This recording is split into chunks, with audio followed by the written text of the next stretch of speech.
Hey guys, Snake Doc back here. We're going to do another unboxing. Kind of had an unplanned purchase happen.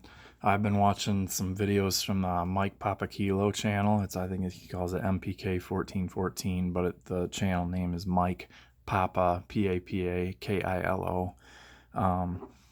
And he picked up a Taurus TH9 full size, and he's been doing a bunch of stuff with that. Previously, he had a PT809. And he really liked that, but there have been some known issues with that.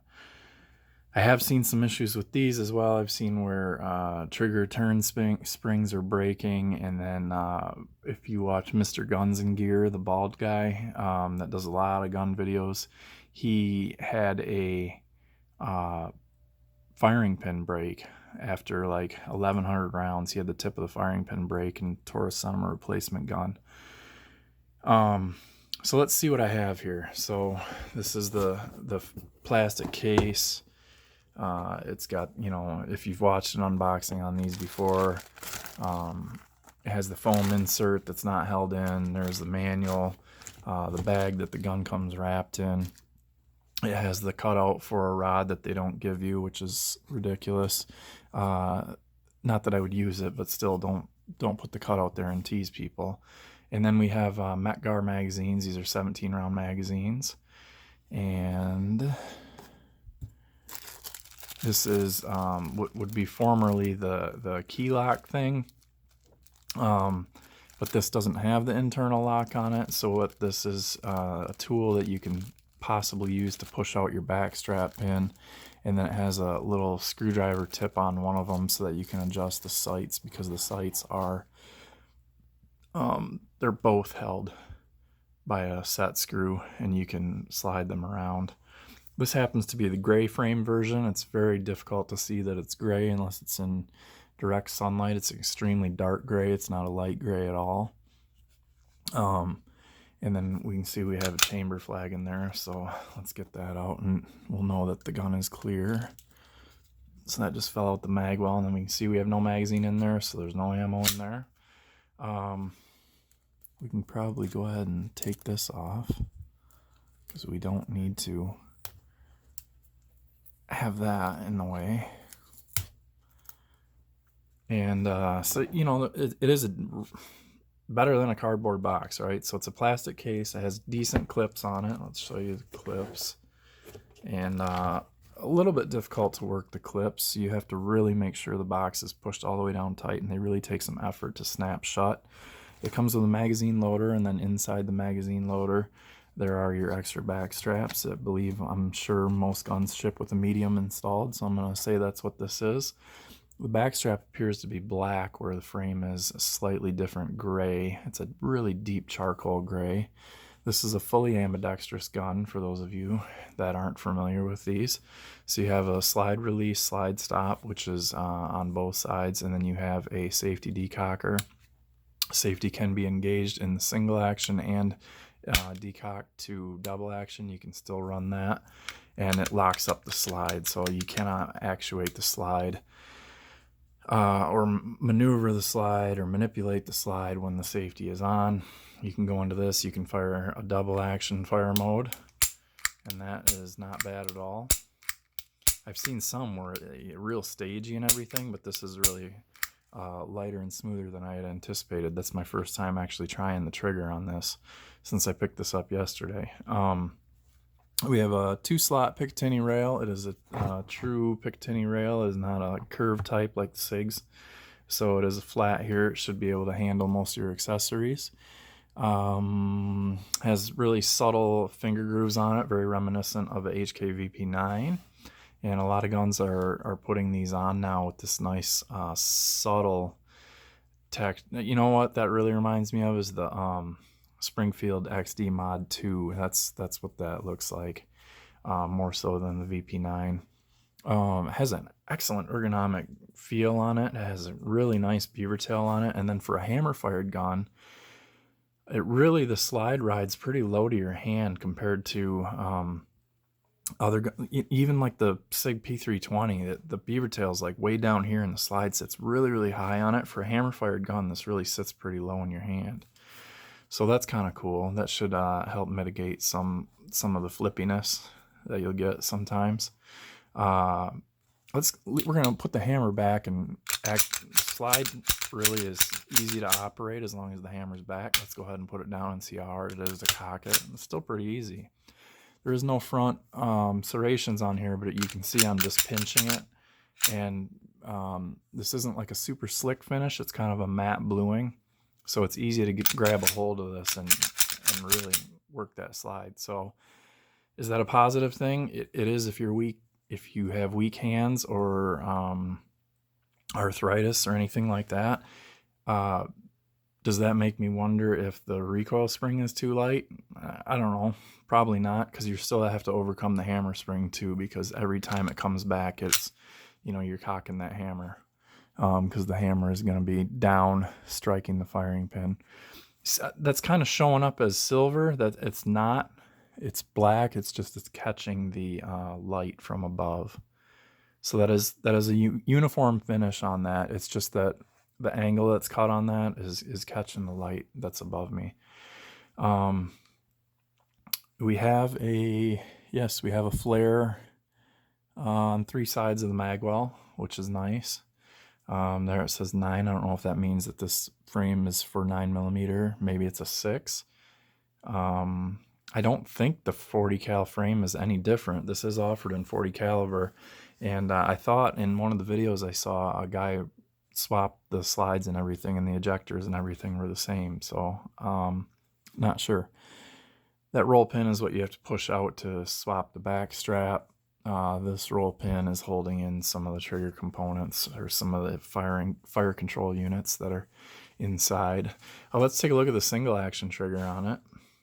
So there's this much take up. There's a definite wall. You can hear the trigger return spring. I'll be quiet here. So you can hear the trigger return spring there.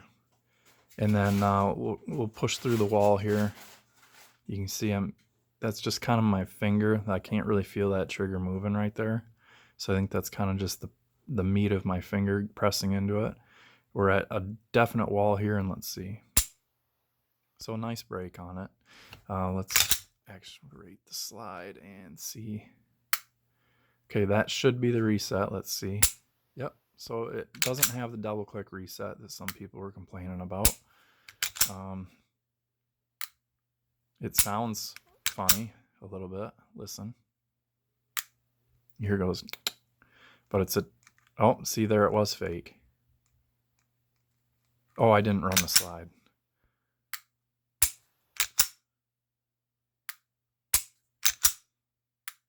Yeah, that's pretty nice, I have to say. I just had a PO7 not too long ago, and I was not impressed with the trigger. The Omega triggers, to me, on the CZs just aren't anything really to write home about. I know Cajun Gunworks makes a bunch of stuff for it, but really, I mean, for a factory trigger, not that great. Here you can see on this is AMB magazine release, and the slides or the mags don't have any cuts on both sides. How they're held in is right here in the front. So that's very similar to like the Zastava CZ999 and CZ99, and then Springfield XD. Very similar mechanism here. You can see even the same way where the pin holds in the magazine release against the spring. And also I'm going to push from the other side, and you can see that it twists. So as you're pressing it, you can see how it's pivoting.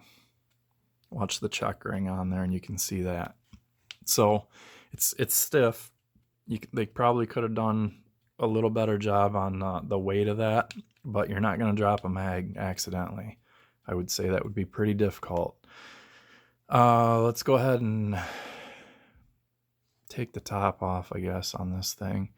There is no sight hole indicator or a pop-up loaded chamber indicator there. However, if you look above the extractor right here, there's a second piece right here, and when something is chambered, that is supposed to pop out, and I believe that the very top side of it is painted red. You can see that these are indeed Novak branded sights. You can see where it says that right there. So Novak sights. They do have a very tiny ledge right here with a front slant on it, so that's nice. See how it's canted downwards? So if you did need to, let's see if we can rack this off the corner of my table here. Oh yeah. So no problem at all. This bench right here is made out of 2x4s and it's covered with laminate flooring, and I was able to manipulate the slide just by hooking that edge right there on the corner of that. So that is kind of a nice feature if you were going to use this in a home defense scenario and your other hand was tied up and you had a malfunction, or you're doing a mag change and you couldn't use that for whatever reason, you would be able to do that. So 10.5-minute mark right now. We're going to go ahead and take this top off. It's going to be identical to Glock takedown. We don't have a mag in there, so don't have to worry about dumping a mag. You can see I'm just retracting a little bit to get some tension off of that spring. We don't have to pull a trigger, and off came the slide. So we're going to look at the internals real quick. You can see that a portion of your locking block is feed ramp as well, and that is semi-polished. You can see a little bit of roughness on there.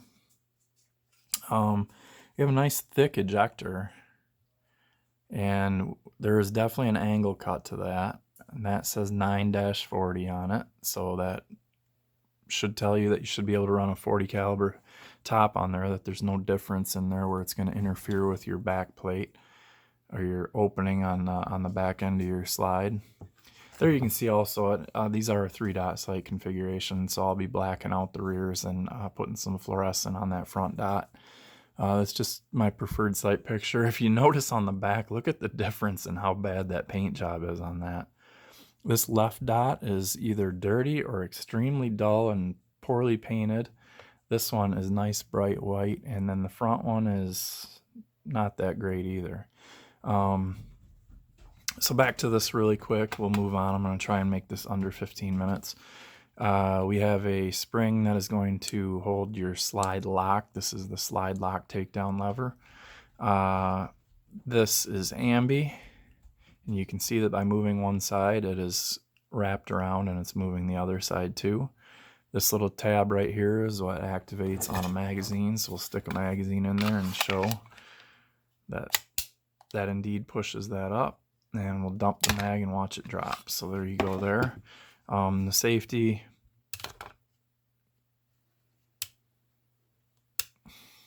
can't really see exactly where that's interacting through the camera lens. Then we'll decock it here. So this little arm right here, where did it just go? Right here is what pushes up your firing pin block. So when you go to put your slide back on, make sure that's pushed down so that your slide can ride over that to reinstall. And then, so we have a double captive recoil spring. The inside sleeve right here is polymer. I think the whole thing's polymer. That's definitely not metal. I thought that some were saying that it is metal. I'm pretty sure that Lakeline or Galloway or somebody has an all steel version for that. And then we'll take a look at the barrel.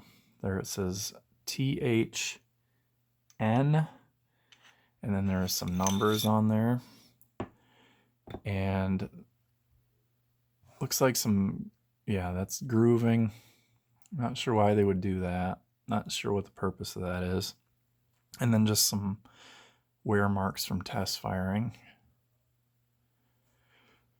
This might be a good candidate to do an external buff on, to do a polish job on, just the barrel, since it doesn't have a nitride or a bluing on it. I think that would, you know, you might see a little bit of improvement in the action of the gun if you gave this a buff. There we have our serial number that is on there, and then you can see the there's some flats milled into this. It's a really nice beefy thick feel to it, and then you can see it's a nice thick walled barrel, so I'm assuming they probably use the same barrel blanks for the 40 caliber. So we're going to put that back in, get this back together, and wrap up the video. Not really nice wide pickup bar for grabbing the next round.